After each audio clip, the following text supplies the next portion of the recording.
Byungseok. I'm working for Samsung Electronics in R&D Center. And this topic might be really interesting to you because in the previous presentation we see that they did some visual assessment to evaluate their algorithm. In that sense, we're also interested to quantify how good their algorithm is. So today I'm going to focus on the evaluation of noise reduction based on human visual system. So there's the contents. We're going to trick through about the motivation, why we needed that, and then about what condition we need for noise reduction evaluation model, and then how they are related to the black noise visibility and edge sharpness, and explain the result.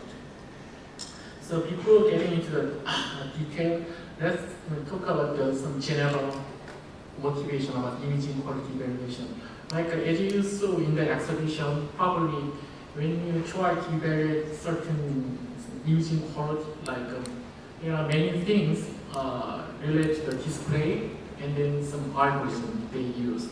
So like between OLED and LCD, the main focus will be the camera size. Like as the larger camera we will have a more saturated color. And like PDP or LCD, we are also interested in peak luminance, like the people like the brighter the screen, and also the resolution. Maybe many of you saw that 4K everywhere. So whenever you saw that, probably you were interested in how they are different from Full HD and UD, right? So resolution is also one of the factor. The last one might be some uniformity. I mean, this is like it happens when we have a bigger and bigger screen size, and then just a gray, images displayed on the screen, you may some spot or some very ununiform things in the screen. Those are the things, those are the factors related to the image quality in display side.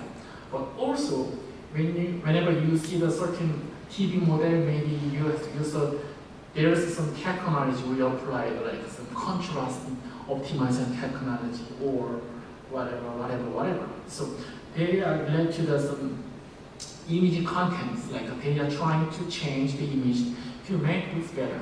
So those two things are related to the imaging quality. And then why we need the quantitative way is that, first of all, as an industry side, we need to evaluate. Like many vendors bring the algorithm to us, like for noise reduction. Company A, company B, and at that time, we have to evaluate. The simple way is that just already experiment and ask, we collect the subject and ask, how many points are you going to give them? And then maybe you can evaluate based on the score. But we cannot do that every time. We cannot do that. And then, the score cannot be reproducible. Right? If you're in the good mood, I'm going to give a 4 points today. But if you're in the bad mood, in the morning, something happened, right? So we cannot trust that kind of score-based experiment. We cannot. And the last one is that if we know the answer, means that if we can evaluate the image quality in the right way, which means that we can optimize our algorithm to make really good. So those are some general motivation for image quality evaluation. Here. So this one shows that the things we saw. So in noise reduction point of view, the original image doesn't have the noise inside. But when it is compressed, when it is transmitted through some communication line, and it is adding the black noise in it. Now, that's the input to our system. Like when you try to save the image into your mobile phone, or when you try to, see it in the TV, now you get the input image in your system. Now there's some imaging pipeline to make it look better. And then many of the vendors bring the algorithm. Also, we are trying to read the paper and know what algorithm will be best in our site. But at that time, there is one important factor. Like most of you, whenever you see some noise reduction algorithm, maybe you saw that MSC or PSNR might be one of the factors, which means that you need to know the algorithm to produce the result, right?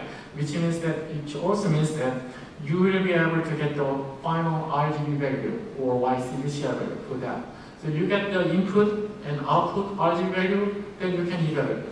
But in actual industry, it cannot be possible. Some other company will give just executable file, or like they give us some executable file. So, but in our side, we are just interested in how it works well with this display. Like suppose I'm implementing certain algorithm in the Galaxy 3, but I want to try the new algorithm in the Galaxy 3, not in some another application. So, as I told you in the previous slide, those image quality must be based on the display we are looking and the algorithm.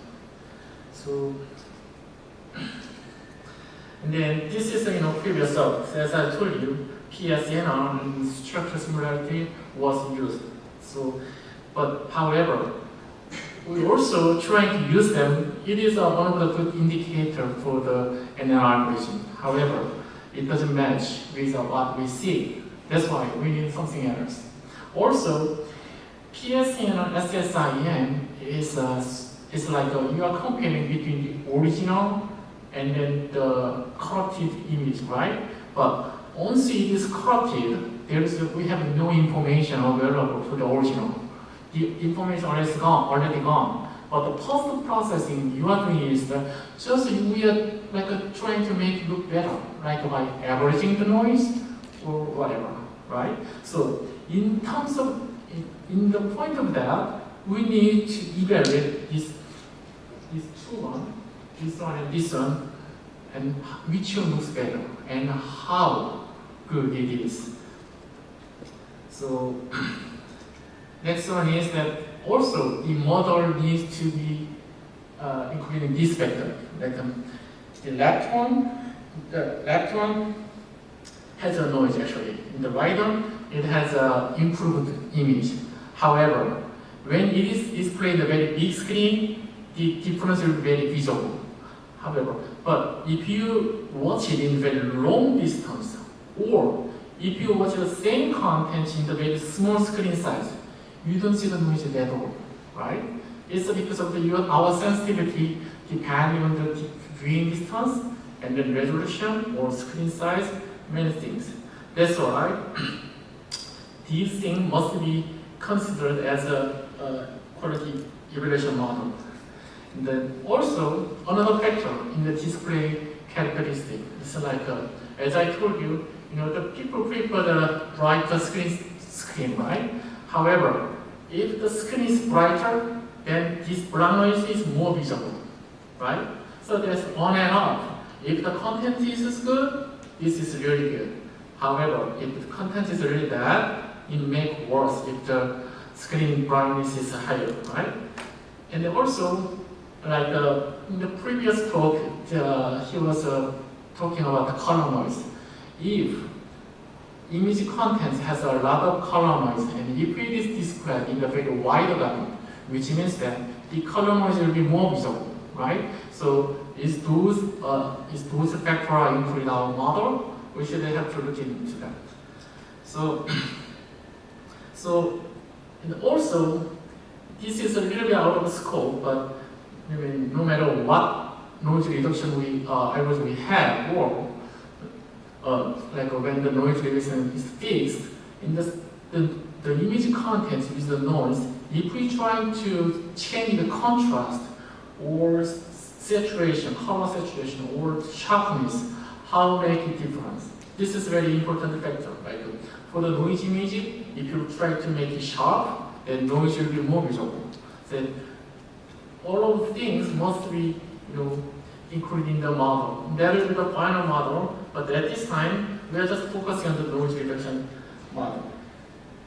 So this whole thing is that I already explained, and then in the noise reduction I present, we are focusing on two things. After we do many different noise reduction algorithms, we found that the performance is based on the two things mainly. The first thing is how well it removes the black noise. However, some of the algorithm is trying to, reducing the black noise means that you are kind of taking the average, you are using the averaging filter. But as you're using the averaging filter, the sharpness of the good contents will be lost. So while present the sharpness well, how well it can reduce the black noise. That's the point. So in that point, our algorithm is accepting the two images. One is the reference imaging, I call it pre-NR, and then the other one is the after NR algorithm, I call it post-NR.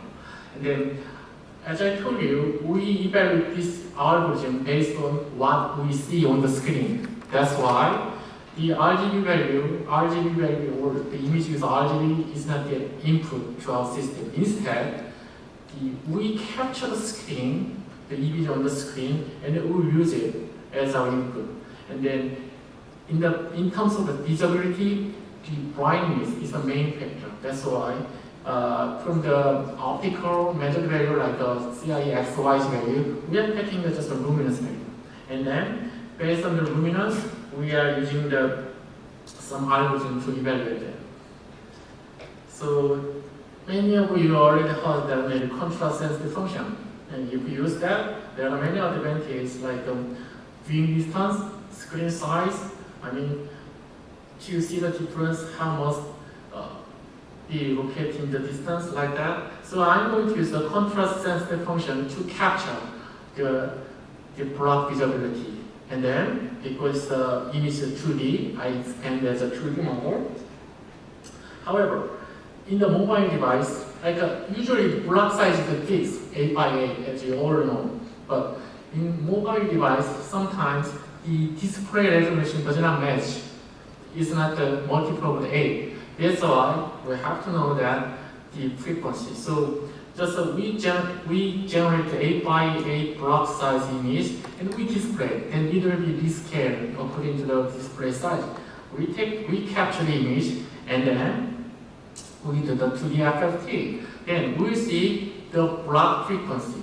Now, my assumption about the block noise is that as we have more block noise, we will have more power on the block frequency. So in that way, the pre and post NR image will be captured by the 2D color analyzer, and then with that we are going to the 2D FFT. Then we do the CSF filtering, and now we are only counting on the power according to the power on the block frequency. We are sum of the energy, then our use it as a block visibility metric. That's one of the factors for the noise reduction algorithm. The other one is the sharpness. Before that. And then also to make sure if it works, so we're trying to analyze in the 1D FFT function, and we finally match. And then this is the one factor of the OLED, we skip it. And then, so as I told you, if we detect the block noise, and if you find it and if you remove it, that I call heat. But even though it is not the block noise, if you try to taking average, it's like we are losing the edge sharpness. In that sense, we need another metric for sharpness. So it's based on this paper. So it's the same as we capture the image and then we kind of we have the edge map. However, that edge map does not have a block edge inside. So we are taking out the block map from the edge map, and then we are trying to have seeing the edge, and then the edge contrast is computed along the normal edge profile. So we have two numbers. One number is how much black noise exists. The other is how well sharpness is preserved. And the experiment is that we have a different level of black noise removal. Like if we change the block detection threshold, we will have a different level of black noise reduction level. and then we have 6 different levels, and then the experiment is like which one is better. I didn't ask you the point. Instead, which one looks better? Based on that, the experimental result is the sort of the way we do computer JEND, psychophysical JEND. And then last, like in the top, the bottom line, there's average, like between reference and NR1, there is about 0.5 JEND difference. In that way, this is the result. It's like reference, this is pre-NR, NR1 and then NR2. At going to right, you have more blood is removed, but at the same time, the edge is also a little bit blocked. By that, we combine all the parameters, we can get the regression equation. Now, all we have to do is take a picture, get the metric, plug in, then we can know how good it is. So in that way, we can conclude that blood noise is quantified based on the human visual system. Also, we put the edge sharpness into the model. And then also we represent the quality by the just noticeable difference. And then probably next floor, at this time, we are just taking care about only luminous, but therefore, maybe if we are trying to consider the color noise, we have to expand our model to the color beam. So. Okay, thank you very much for the interesting talk. Is there a question in the audience? No, seems not to be the case. So maybe I can ask a question. Right now, this algorithm is only working for block artifacts, yes. blocking noise. Are you planning on expanding it to other noise sources? Sure, but we need some common characteristic for certain certain noise. So if but the reason why we concentrate on black noise is the dominant noise in the most of the image context. So probably not. Okay. Yeah, probably not. But I expanded for the game effect. Okay, thank you. So let's thank the speaker again. Thank you.